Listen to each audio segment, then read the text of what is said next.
Yo, yo, yo! Back with another banger, bro.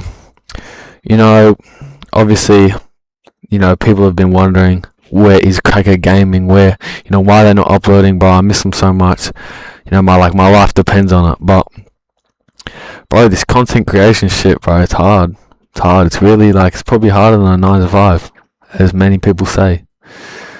But anyway, without further ado, we're back to what we do best. Back to what we do best. Today we're going to be reacting to the most dangerous job in crime. Fucking hectic, bro.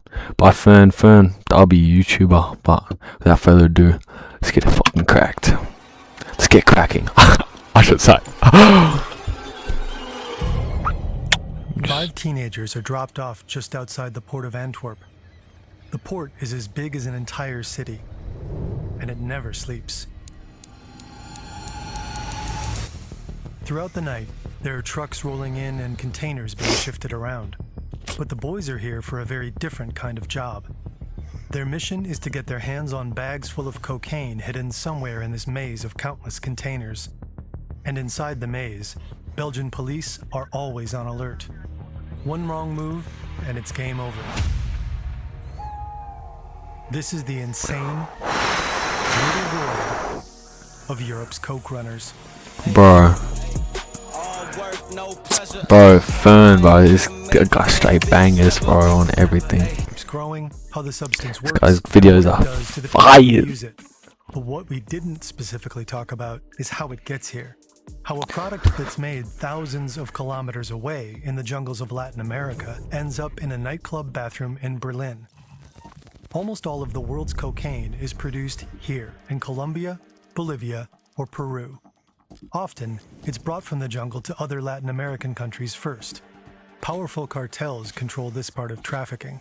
Mexican organizations like the Sinaloa Cartel and Cartel de Jalisco Nueva Generación, known as the CJNG, That'll be pronunciation. Colombia's most powerful cartel, Clan del Golfo. In Brazil, the Primeiro Comando de Capital, or PCC, is a major player. Balkan traffickers are active here as well. Shout out Jacob, bro. The mafia has become extremely powerful. They all organize the cocaine's journey to Europe, but they don't operate on their own. Various criminal groups cooperate across production, logistics, and distribution. By the time the cocaine ends up in a container at a Brazilian port, it's already passed through 4 or 5 different hands. Cocaine routes are constantly shifting, but the most popular ones are by sea, usually hidden on container ships, or sometimes under them, or in the sophisticated narco subs we covered in this video. Yeah, I watched that video. Mexican cartels Definitely go check it out for cocaine sure. from here to Mexico. From there, they ship it east, often to Spain. The Colombian Clan del Golfo either sends it directly from Colombia or to other transit countries in South America via speedboat. From there, it heads to Europe. The Albanian mafia sends the cocaine from here and here to Ecuador. From there, it travels on a container ship through the Panama Canal toward Europe. Sometimes, the drugs also take a detour through Africa. The Montenegrin Kavac and Shkaljari crime groups both maintain a strong presence in Brazil, often collaborating with the PCC. From here, they send cocaine on container ships to West Africa, often to Senegal or Gambia. There, they collaborate with the Italian Ndrangheta mafia. To hide their trail, the drugs are redistributed. Then they move on to Europe, usually via the Iberian Peninsula. But when you look at all the routes cocaine takes into Europe, 2 places stand out. First, the port of Rotterdam. But Europe's biggest gateway for cocaine is the port of Antwerp-Bruges. Shit. This is Johnny from Antwerp. He's 15 years old. Behind the wheel is a guy he doesn't really know. Actually, except for his friend sitting next to him, he doesn't know anyone in this van. But that doesn't matter, because Johnny stands to make a lot of money tonight. A few days ago, he and his buddy were approached by an older guy. He asked if they wanted to become coke runners. The job sounds simple. Break into the port, get drugs out of a container, bring them out of the port, and earn a ton of money for it. Thousands of euros. Pretty good. Sounds awesome. Even fun. But now it's dark and cold, and Johnny has no real idea what he's supposed to do. Too late to back out, though. Two guys in the group lead the way. They've done all this before. So after a moment of hesitation, Johnny follows them and climbs over the fence. The Port of Antwerp is gigantic. It stretches across an area of over 11,000 hectares. Holy shit. In the center of Paris. That's In pretty big. 2024, over 13 million containers were handled here. It's a simple calculation. A huge port with lots of cargo also means lots of cocaine. We have a lot of ships entering the port of Antwerp, but also Rotterdam, Hamburg, Le Havre, which import legal goods from South America, from Africa, from far overseas. We sat down with Anne Berger, a spokesperson for Belgium's federal police, for an exclusive interview. And those Wow. organizations, they abuse the legal ways of transporting goods to transport their illegal drugs as well. They always choose the path of the least resistance. In 2024, Belgian customs seized 44 tons of cocaine in the port of Antwerp. But that's probably only a fraction of what moves through here. There's estimations that about 10% of the cocaine that enters the ports in Europe is seized, but nobody's sure. There's a dark number, of course. Have you ever wondered how we make these animations? Well, ask this guy. Yeah, sometimes. Oh, hi, I'm Matthias, a motion designer at FERN. And on a 45 Not that interested though, so. fertilized with Lang sugar bags sure their illegal cargo avoids detection. They've reportedly smuggled cocaine in sugar bags, with Smart. oranges and bananas. 'Cause cocaine looks like sugar, you know? And among frozen vegetables. Or they smuggle a liquid form of the drug inside clothing, coal, or plastic. They hide it in cans of joint compound, inside fresh pineapples, even inside individual coffee beans. Wow, that's They actually hide it amazing. Under the floor, behind a wall, or in the engine compartments of refrigerated containers. But even if most cocaine likely slips through, it still sits here, in a container inside the vast port. And getting it out of there to sell it on the streets is a completely different challenge for organized crime. They're always playing a high-stakes cat-and-mouse game with the authorities. They have to stay inventive, constantly finding new approaches. And a few years ago, a new method emerged that completely changed the game. Criminal organizations, they recruit people. We call them coke runners. They're in. Johnny has never seen so many containers in his life. Yeah, big port, big containers. A sea of giant metal That's what they boxes say. stretches out in every direction. Hundreds, Sure. if not thousands of containers stacked so high it feels almost unreal. Row after row, wherever he looks. It's overwhelming. How can they find the exact container they're looking for? Luckily, one of the older guys has a phone and is in contact with the client. He sends Alright, my question is, bro, get this, yeah? So you have the containers. We use visual diagram here. Container 1, container 2, container 3. What if it was in container 2 and it was off the ground? And like in the middle type shit sandwich. How'd you get to that? Let's continue. That roughly shows the spot plus the coordinates. Time to go. That's fucked up. Right You know how hard here. that would be? That would be mad They hard. try to stay quiet, ducking into the shadows, listening for any unusual It's like a sounds. movie I'm watching right now. Johnny's pulse is racing. He can hear the heartbeat in his ears. After this, it's to the left. Then there should be a red container between blue and yellow ones on the bottom row. And bingo. See, bottom row, but what if it was on the second? Johnny and the others probably don't realize just how Just saying. dangerous this all is. The port's authorities have implemented an array of security measures to combat the surge of coke runners. About exact technologies, I'm not going to give you any information, but we work hard together with everybody. We have a lot of exchange of information. The port is packed with security cameras. Yeah, I can Police imagine, big officers, port. Customs agents, and thousands of workers are in the area every day. The port also relies on smart technology, smart cameras, sensors, and a network of 6 automated drones. They take off from these docking stations and do 18 flights a day. The drones are managed from here, the port's command and control center. It's unclear to what degree these drones aid in catching potential coke runners. Using the cameras inside the drones, port staff can zoom in and out of different areas in the port's infrastructure. Soon, they say, they'll also have autonomous drones, sending back images and data in real time. These drones would feed information straight into Oh, a shit. Link, an AI assistant with a 3D interface. Hello, I'm Apika. Your virtual Well, that's like some assistant Halo will shit, bro. activities Now, if you know, you know. Antwerp Bruges. Thanks to a digital network of drones, cameras and sensors inspired by the 5 human senses, I can tell what is happening in the port 24/7. Shit. Analyze the port's activities and acts as its digital nervous system. But first and foremost, the police are doing old-fashioned patrols. The most effective method in catching coke runners is be present in port. That's what our maritime and river police does. They're present all the time. They check upon a lot of people. If there's any suspicious behavior, they know it most of the time. Last year, they checked more than 10,000 people. In 2024, they caught almost 100 alleged coke runners. In 2025, It was nearly double that. Of course, it's unclear how many they didn't catch. And then there's another huge challenge: corruption. It's very difficult to get drugs out of the port without having someone inside the port. So somebody needs to put a container in a certain location, somebody needs to communicate the location to other members of the criminal organization. These insiders move containers so coke runners can access them quickly. For that Oh, there you go. port workers can make over 100,000 euros. Wow. Preventing corruption is absolutely crucial for port security.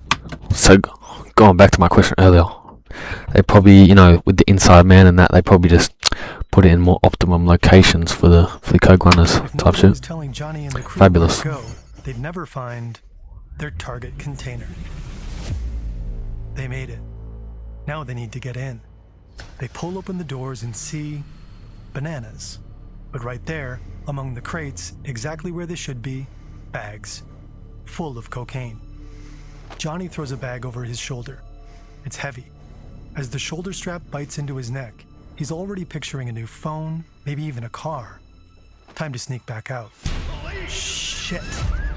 The port police Can't believe that out. 2 take off in this direction. The third runs this way. Not a smart decision. Doesn't he realize that he's running straight toward the water? Johnny and his friend just stand there, panicked, frozen. These boys are the bottom of the food chain. Catching them won't get you anywhere near the higher-ups or the cartel bosses. They don't usually reside in Belgium. But Anne Berger tells us she and her colleagues are hunting these individuals as well. And we really try to trace up to the instigators of the criminal organization, the principals of the criminal organization. And there's a lot of them being brought to court. What's the biggest fish that you caught? I won't give you any names, but if you Google it, you'll find them. Well, okay, let's find out. There's Othman El Balouti, a cocaine kingpin linked to the so-called Mokro Mafia. In 2021, he ordered the transport of 11 tons of cocaine that were intercepted. That's a lot of in Antwerp. cocaine. In 2024, he received a 20-year prison sentence for it. In Wait, 2021, what? Bro, 11 tons of cocaine. 20 years.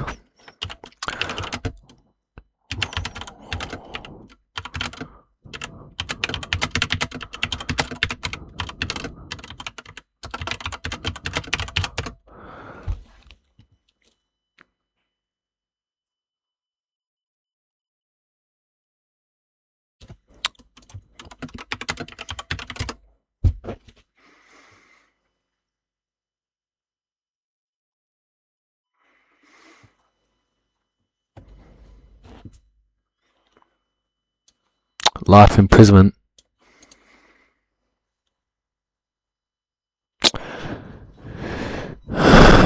Mandatory minimum 10 years.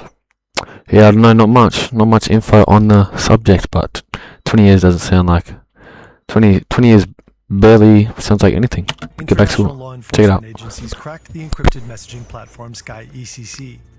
They were able to read hundreds of millions of messages sent by criminals. As a result, a court in Belgium sentenced more than 100 criminals in a mass drug trafficking trial in 2024. And at the time of our reporting, the trial of alleged drug boss Floor Bressers is still ongoing. He's accused of co-running a network that shipped huge amounts of cocaine from South America to Europe. He allegedly made around 230 million euros from just 10 shipments. When Johnny and his friend were first approached, they might have thought it would be a quick and easy job without any consequences. Well, they're taken to the police station. Johnny is brought to an interrogation room. He's scared and completely overwhelmed. And the first person they see is not their mother or their father or nobody they know, but it's just me, because I'm going to be there with them in order to help them, because as a minor, they can't be interrogated by the police without being the presence of a lawyer. My name is Chantal van den Bos. I'm a lawyer and I often represent minors or adults concerning coke deals. So I think I represented more than 100 cases. Just like the fictional Johnny, coke runners are often very young. The youngest I saw was 13. We pretty young. see a lot of young guys, mostly between 15 and 17 and a half, just when they're still minor, because it's an advantage. Because when you're a minor, you can't go to jail. So teenagers like Johnny might think they won't face any consequences. That it's their chance to make a lot of money. For north of 10,000 euros. Johnny won't see any of the pay he was promised. Instead, he spends the night with a lawyer and the police. The officers start questioning him, but Johnny doesn't really know who he was working for, and even if he did know, telling the cops wouldn't be a smart idea. Because if Johnny were to give up the person who recruited him, he'd be in serious danger. They don't realize it, but once you're in that world, it's not that easy to get out of it. Of course, the organization wants to know whether they talked to what they said and what they were doing. Chantal van den Bos always suggests her clients not tell officers anything. That way, they avoid being seen as snitches. Because it's into the file, everyone can read it, and it's much too dangerous, so I suggest them to keep silent. I can't put my youngster in danger. I can't do that.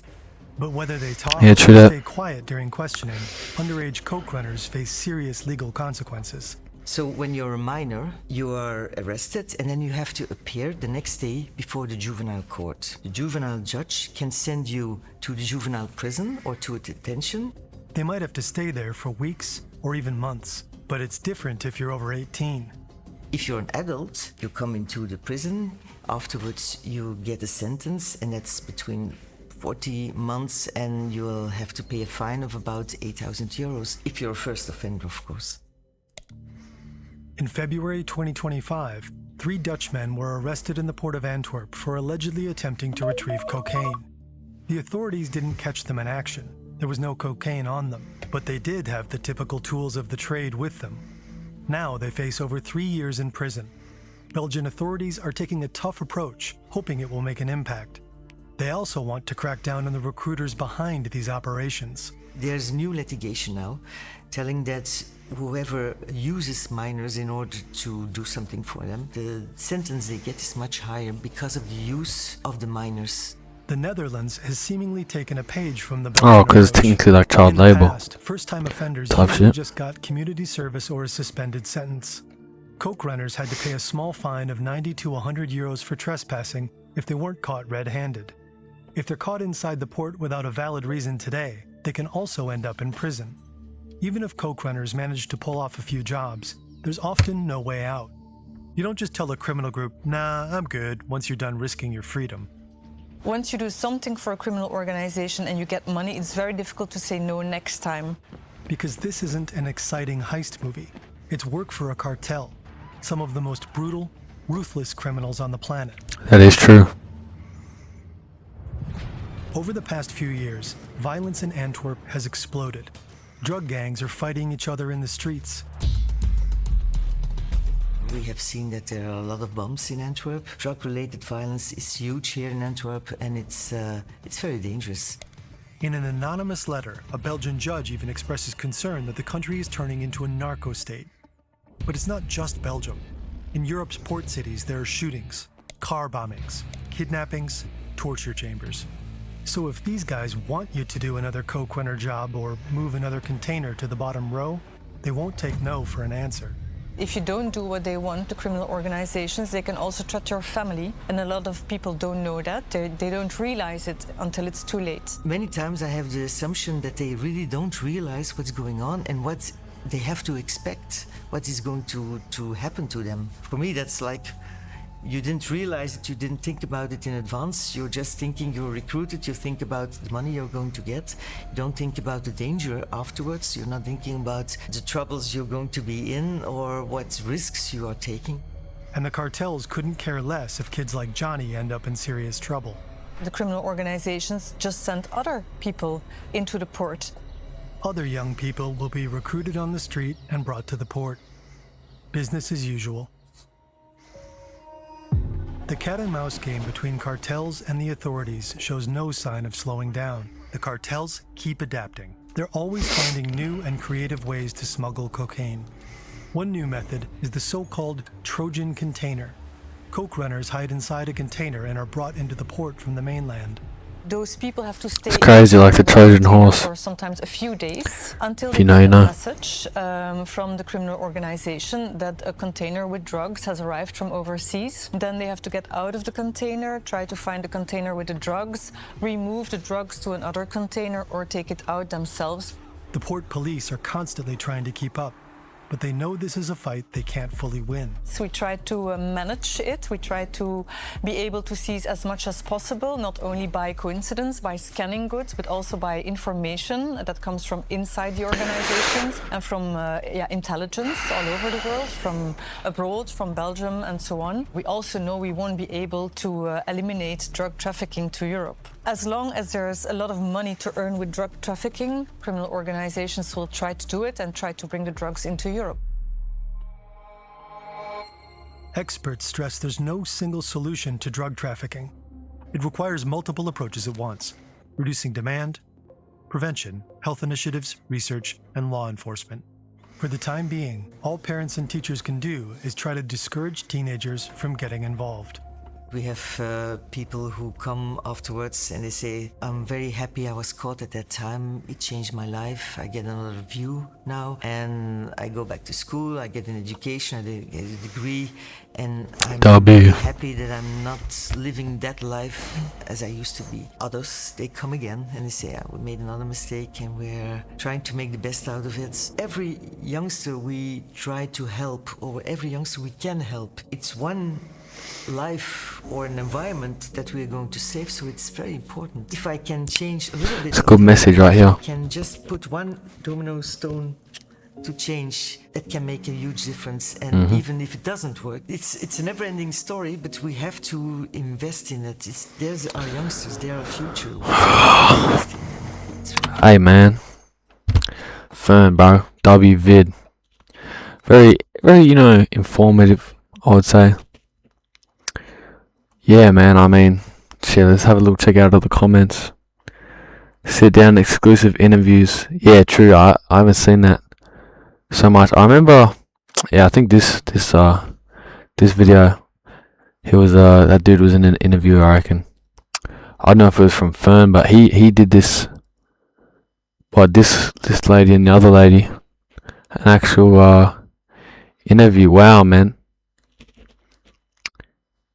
Yeah, it's just, bro, W, bro. This guy's videos are just amazing. Shit, make sure you subscribe, everything, all of that, bro. Peace.